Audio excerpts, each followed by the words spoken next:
welcome back to my cozy corner of the internet. I'm Mayastar, and this is the Mayastar Podcast.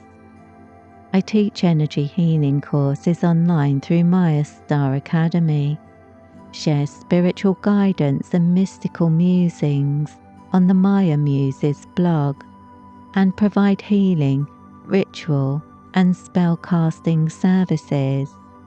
As a star-seeded shaman and professional witch, on the Mayastar Podcast, I release articles, discussions, and energy updates every week, covering energy healing, spiritual awakening, lightworkers, starseeds, magic, and New Age spirituality.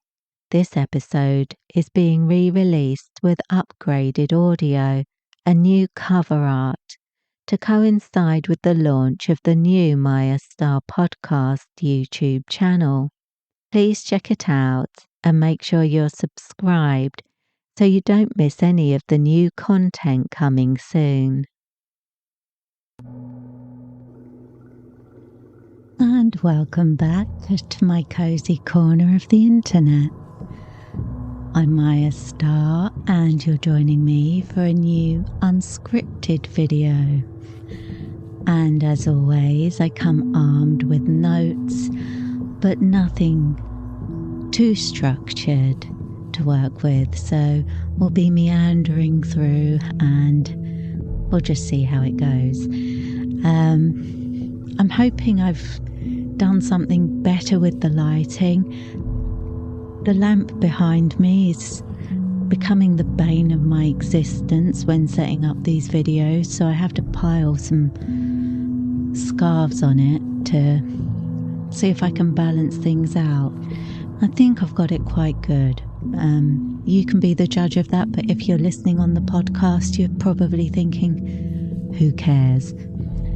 And you're quite right, it's not that important, but I've been messing about with it, so if you appreciate it, thanks. Okay, well, one of the main things we're going to be looking at today is the Abundance Affinity Attunement course, which is currently, at the time of you seeing this video, on special offer. The Abundance Affinity Attunement is a single attunement course, and the attunement is sent using the Orb of Life method, which allows you to receive it at your convenience and in the comfort of your own home without the need to make an appointment. And this attunement is quite versatile because it's a modality that allows you to add it to your existing practice. If you already have a practice for your manifesting work, such as keeping a gratitude journal or maintaining an abundance and prosperity altar, or simply using affirmations or visualization on a regular basis, these are all things that you can amplify by using the Abundance Affinity techniques, what's actually called the Abundance Affinity flow, in order to enhance and strengthen your practice so that you get results faster. And it also brings some clarity because it aligns you with very positive energies. So if you're pursuing goals or you've set yourself targets that are not aligned with your highest good, working regularly with the Abundance Affinity energy can help you to differentiate the goals that you should be pursuing from those that are just holding you back from pursuing the ones that are really meant for you, the things that will really progress your path and help you to align more powerfully with your highest spiritual intentions, which can be a challenge at first. It's hard to, like, people often will think, I'm not sure what my calling is. I don't know where to put my energy. I don't know where to invest my time. And this will help you to sort out what direction you really want to move in. So that's another reason that I really advocate this course, because it saves you time in the future. And I wanted to talk about the meditation track that I've composed for the Abundance Affinity Attunement. This one's been quite a lot of fun because obviously the energies for this modality are very positive, very upbeat, uplifting, high vibe, and messing around with different sounds to help express those frequencies was great fun. So what I usually do to get started is include the modality I'm going to be working with musically in my morning sessions for a few days before I'm even intending to start work. But this time I ended up starting work early rather than taking that 3 days. I think I started work on the first day, and I tend to gather my instruments around me, see what I feel called to, meditating on the energy. And the first thing I do is create the drum beat, and that will depend on which drum I feel called to. I have quite a collection. And then it's a question of determining which key suits this energy. And for this one I chose the key D, and that seems to have created a very joyful sound. And I added layers of a guitar riff and some bells, and that was a little bit of luck as well, because I didn't buy those bells. They came to me, they were gifted to me, and they are absolutely perfect. It's a sound I've been looking for but haven't been able to find, and actually reminds me of some chimes that I used to have hanging by my window when I was a teenager, which are long gone. But yeah, these are really, really beautiful chime-like sounds. Reminds me of those chime balls, you know, the ones that you rotate around your hand. These bells create such a delicate ring that it sounds almost like those chime balls. So I'm very pleased with that, and you may hear that coming through in the meditation when it goes live, probably in the next few days at the time of recording, and probably about 2 weeks ago by the time you're watching this. But yeah, I'm quite excited about this one, and I'm definitely going to be listening to this one a lot myself, because it's very uplifting, and it seems to work very well for my evening dance practice.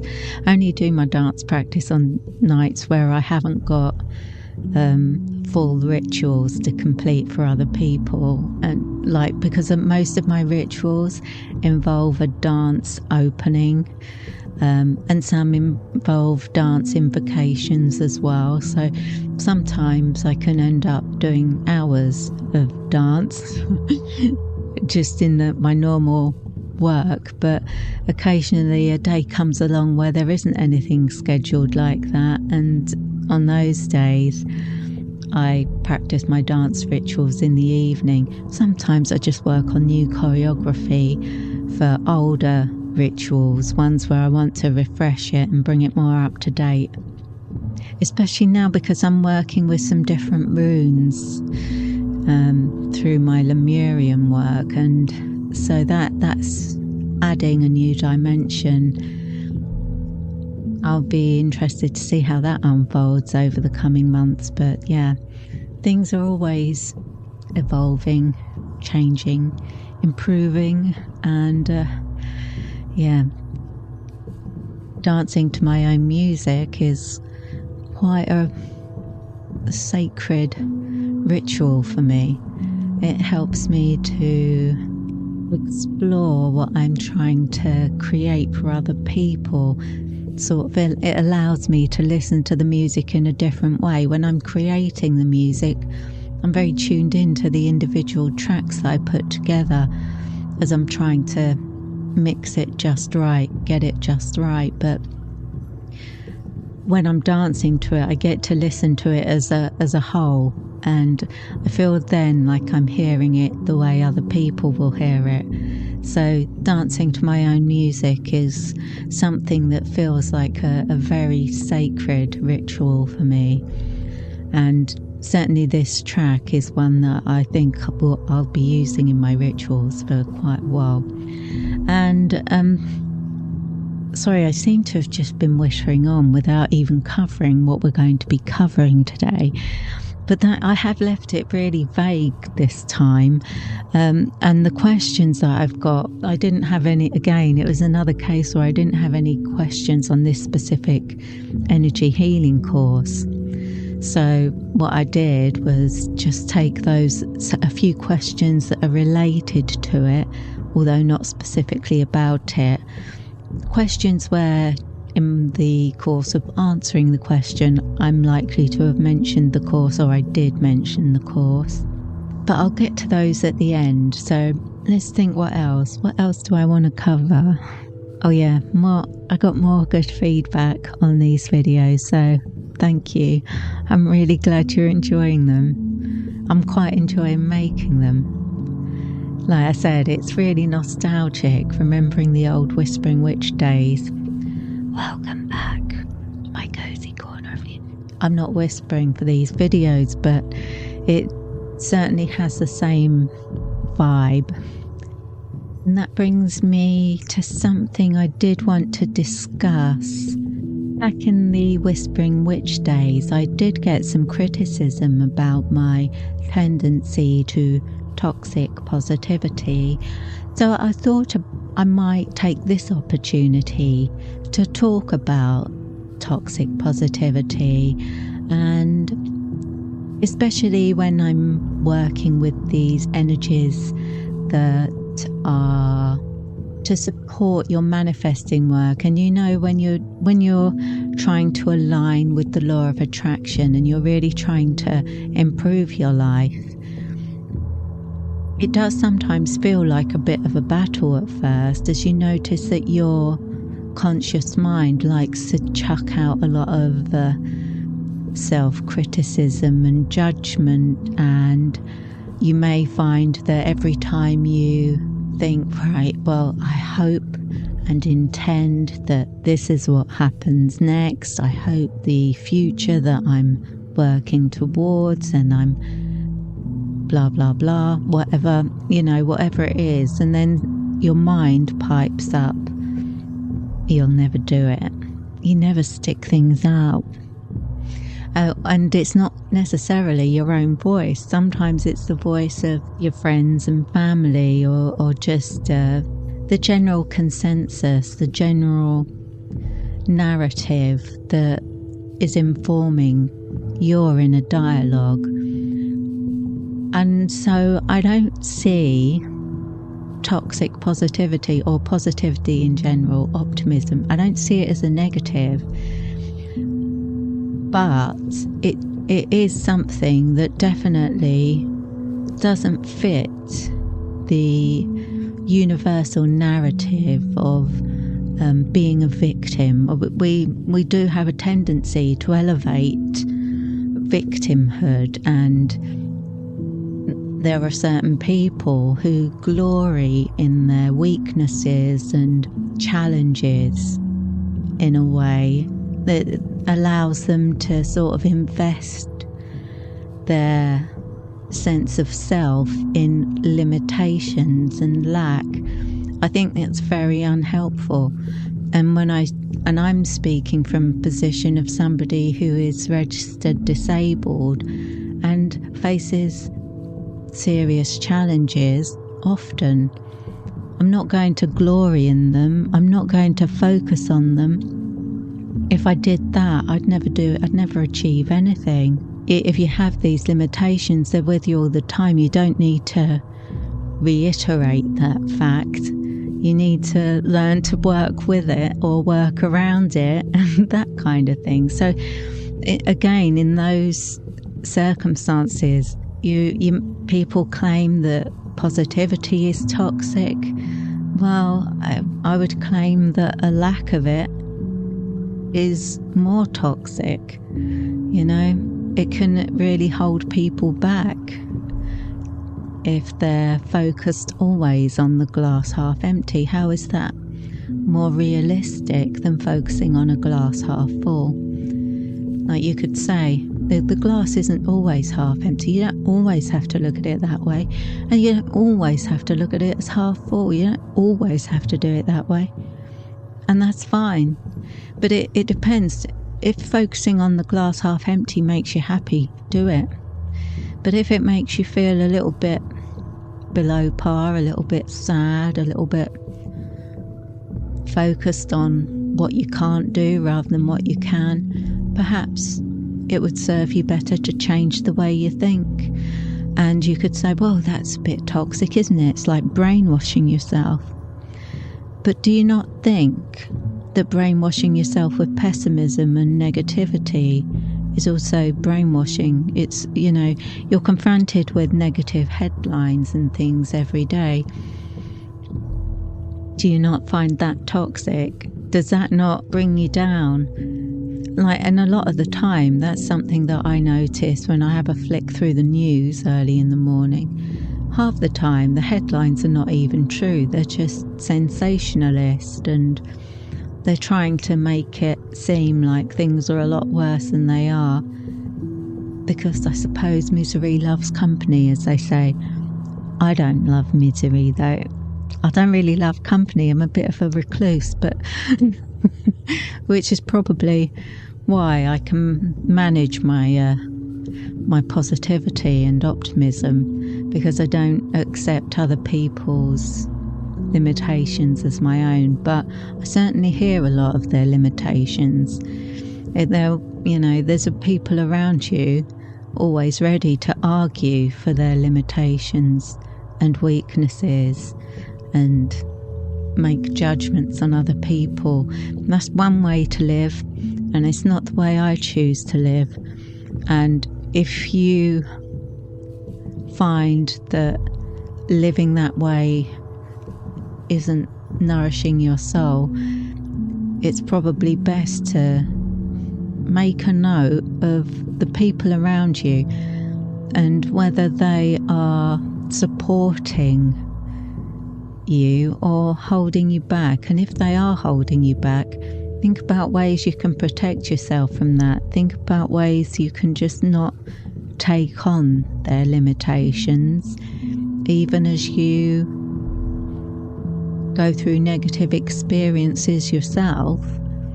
It's okay to try to maintain your positivity even when things are not going that well. There's usually a good side to it. Like things that can really cause you stress, sometimes you could just say, well, it's teaching me how to deal with the stress. It's a crappy situation, but the next time something like this happens, I'm going to be better aware of it, and I'll be better able to cope with it, and I'll have some strategies in place. So all is not lost. It's a challenge. It's not the end. And as long as I keep going, why not be positive about it? Yeah, so that's my opinion on the toxic positivity thing. Do I think I'm toxically positive? No. But do I think it's possible for the content that I put out with my daily readings that I do, where I really put a positive spin on it? Even on the challenging cards, I'm trying to put a positive spin and include the affirmations so that you can tune into those positive, go get them, achieve, believe. You know, I'm trying to communicate those positive energies to people, but not with the idea that I'm trying to brainwash them or facilitate their brainwashing of themselves, but to inspire them to start off their day with a good thought may prevent them feeling disheartened later in the day, or hopefully it will just, you know, take the edge off if you're going through a difficult time. Is it possible for someone to read my work and interpret it in a toxic way? For example, using my affirmations and energy healing courses and spells to run away from their problems and not step up and learn something new when the universe is guiding them to? Yeah, you could do that. You could do that, but you could equally do that just by reading the news headlines. Make you think, well, there's no point to anything. If you want to cultivate a dangerous level of nihilism and cynicism, just, you know, you could go and fill up on the toxic negativity that's put out all over social media every single day. Now, that was all a bit meandering, but I hope it made some sense.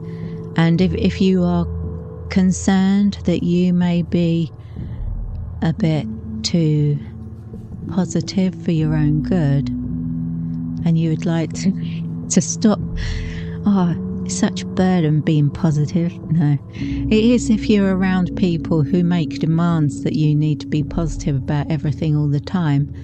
That's not what I'm doing here. That's not what I'm doing here. I'm just trying to, you know, when people used to read their horoscopes in the newspaper, and they would use their horoscope to inform their day just a tiny little bit. If it said something good was going to happen, you'd be on the lookout for something good. That's what I'm trying to put out. Something, it's more of a, think of it as my fortune cookies. So, yeah. I'm putting out your fortune cookies every morning. And if you want a dose of positivity, that's what you can do. Just follow my social media and get your little daily dose. And the hope is that it will counter your daily dose of negativity, which I don't have anything to do with. And I try to avoid putting that rubbish out into the world. Had to pause there so that I didn't say something regrettable. I don't know if that's a thing, because I think you can actually swear on social media. It's just that I don't. Okay, so I wanted to cover the toxic positivity. I didn't have anything else special that I wanted to cover. So now we're going to move on to the questions. And let's see what we've... Oh, hang on, I did have something more I wanted to mention. The energy healing articles. There are quite a few that are recommended for those who want to connect with the abundance current that we're currently working with and amplifying in our lives. So I've got a little list here of some of the previous articles I've put out that you might want to listen to at this time to just get a little bit more information, a little bit more inspiration, and align more powerfully with those energies. Of course, if you are attuned to the Abundance Affinity course, the meditation tracks and the ambient versions of those tracks will be much more powerful for you, and it adds another dimension that you can add to your practice. So you might want to listen to the meditations when you're doing your gratitude journaling or affirmations and that sort of thing.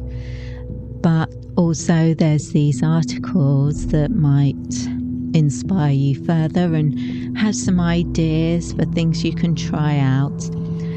Okay, and you can find these on the YouTube channel or the podcast, so just search for the titles, they'll come up. There's Manifesting Made Easy, Gratitude, Spiritual Awakening and the Sacred Symbol of the Lotus, the Great Goddess Kuan Yin, Enlightenment, Compassion and Healing, Your Abundance and Prosperity Altar, Inspiration, Innovation and Ideas, and Developing an Affinity for Abundance, a Law of Attraction article. So those are all previous releases that you can find on this channel, and which will help you to align more powerfully with the abundance, affinity, attunement energy. It was channeled through the goddess Kuan Yin, which is why I feel like connecting with lotus energy, it would be a powerful way to, well, it's just another dimension you can bring to the mix. Explore the symbolism of the lotus and see if that resonates with you. And now we're coming to the questions that are related to the subjects of this video.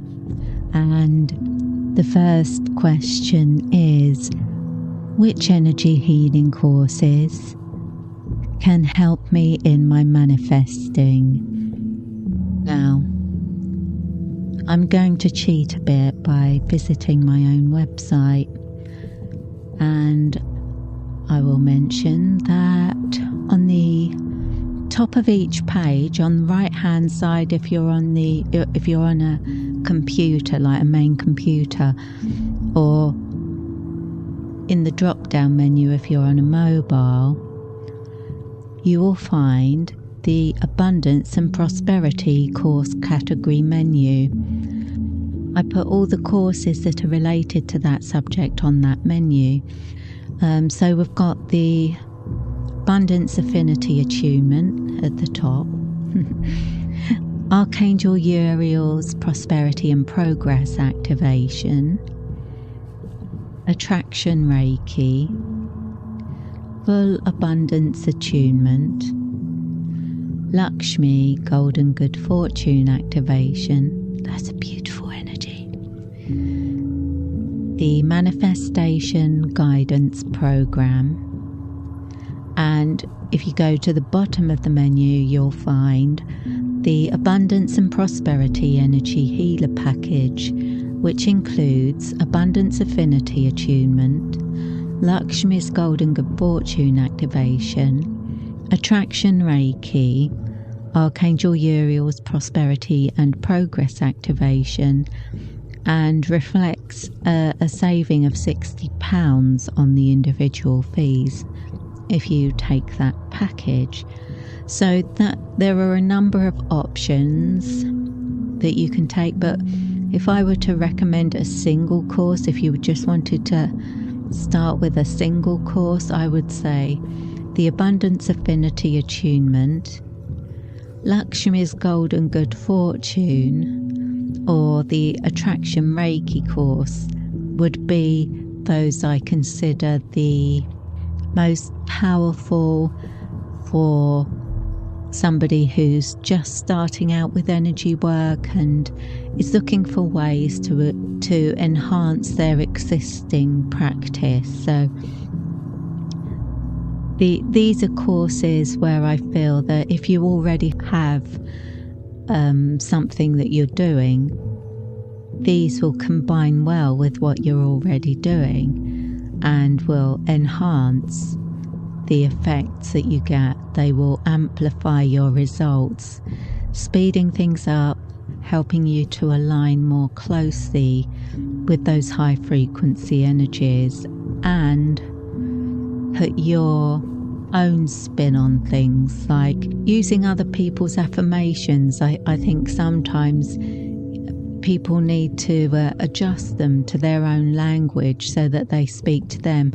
And the same goes with energy healing practices. I feel like what works best are those systems that allow you to experiment more and use your own methods. Like perhaps you have a daily meditation ritual, and in that case you could easily use one of the energy healing techniques to allow you to focus that morning session on a particular goal. So it's like any systems that allow you to bring your practice into your daily routine are the ones that you're going to use more often, and the ones that you use the most often are going to be the ones that are the most powerful for you. So those would be my recommendations. And if you want the more comprehensive package, the Abundance and Prosperity Energy Healer package, that's on the course categories menu. So there you go. And now let me find my next question.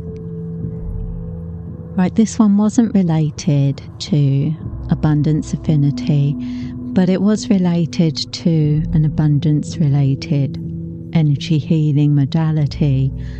And the person asks, can I send healing transmissions to my friends and family with this system?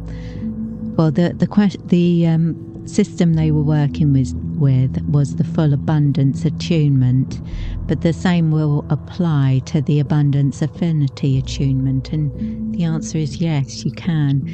You can, like any of the systems that I teach, you can share those energies with other people. But the one thing I would say is make sure the other people are receptive to those energies, because not everybody is. And it's not okay to send energy healing to people without their permission. You do need their permission to do that, because everybody has free will. And if you make a decision for somebody that they require healing and they're not open to it, then you may meet some sort of negative resistance as your energy comes up against theirs. You may get a bit of it may sort of come back on you in a negative way. So definitely don't do it without their consent. Or whenever you send energy to them, stipulate that it is only if they are happy to receive it, if it's in accordance with their highest spiritual good and is aligned with their free will. So never force energy on another person, never force healing on another person. You are not in a position to decide what's better for other people. You are not an authority, so always bear that in mind. But assuming that they are receptive to the energy, or that they've asked you to send it to them, then yes, you can. And there are lots of ways to do that, and you're bound to come up with your own. But I would say that the techniques described in the Abundance Affinity Attunement course are a good way to do that. And also, if you've taken the Orb of Life course, that's another good way of sending energy to other people. Of course, they will have to call it in. So you know they do have to play their part. As I say, you can't force healing energy onto other people, but that allows you to create a sort of time capsule for the energy, so that they can receive it at the times that suits them best. And I use the Orb of Life regularly in my practice, and even for some kinds of spells or rituals, healing rituals, where I'm creating an energy transmission or sending energy during a spell to the recipient. The Orb of Life is the method that I use to do that. So I find that a very powerful tool, and that's a good addition, no matter what your energy healing practices are. If you want to regularly send energy to other people, to situations, or to animals, because like some animals don't like to be touched, I find sending orb of life energy to animals is a powerful way of doing it. I tend to visualize those as being sort of like an energetic aura that can surround them, so that they can draw the energy in if they want it, and if they don't, then it will just fly away on the breeze, sort of thing. So again, even with animals, I wouldn't force healing, never ever force healing. It's not a good thing to do, and it could create a sort of backlash on an energetic level, and best not to do that. Right, so we've covered that. Yes, you can send abundance energies to other people, but just do make sure that they are receptive to them, they know what you're doing, and they're happy with that. And our final question for today.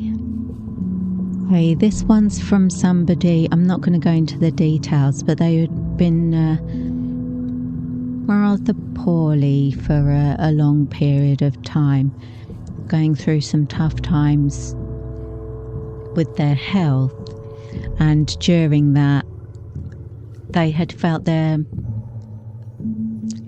energy was depleted and it had negatively affected their business. So their question was, how can I remedy a build-up of negative energy from ill health? What I would say to this is any kind of energy work will start to get that energy moving. If your energy's been very depleted for a long time, like if you think about it this way, when your energy is healthy and flowing throughout your whole system, negative energy can't really take root. I mean, you will experience negative energy from time to time, but it's not going to hang around. But if you've been ill, say you've been bedridden for a period of time, and during that time you haven't been able to focus on anything really, because you've just not been well enough, and you haven't been able to use energy healing techniques or look after yourself the way that you usually would. Negative energies could create a kind of residue in your system that's not naturally being cleared away because your life force isn't circulating as efficiently as usual. And so this isn't something that will happen suddenly, like you get a cold and then within a few days your energy's all jacked up. This is something that it can happen if somebody has a long period of illness, or if they're dealing with a negative situation, perhaps a negative living arrangement, or a job that really takes their energy. It's not to do specifically with being ill, it's more to do with being in a situation where your energy is really depleted and not flowing freely, so it's not completing its usual detox of your whole system, and a bit of residue builds up and you don't feel right, you just feel a bit off. And the problem with that is, obviously, if there's negative energy within your aura, you may attract it from other people or inspire it in other people and in yourself, like keep repeating similar patterns. Like, it's hard to think of a good example for this, but like supposing you had a big argument with somebody and your energy was really low, so it didn't clear out of your energy field. The effects of that didn't clear from your energy field the way they usually would, and because there was a residual energetic signature within your energy field, the next time you spoke to them, you felt the same feelings, and you felt antagonistic towards them. And because you were feeling that way, even if you were holding it back to an extent, but they were picking up on your energy, it might inspire them to be a bit more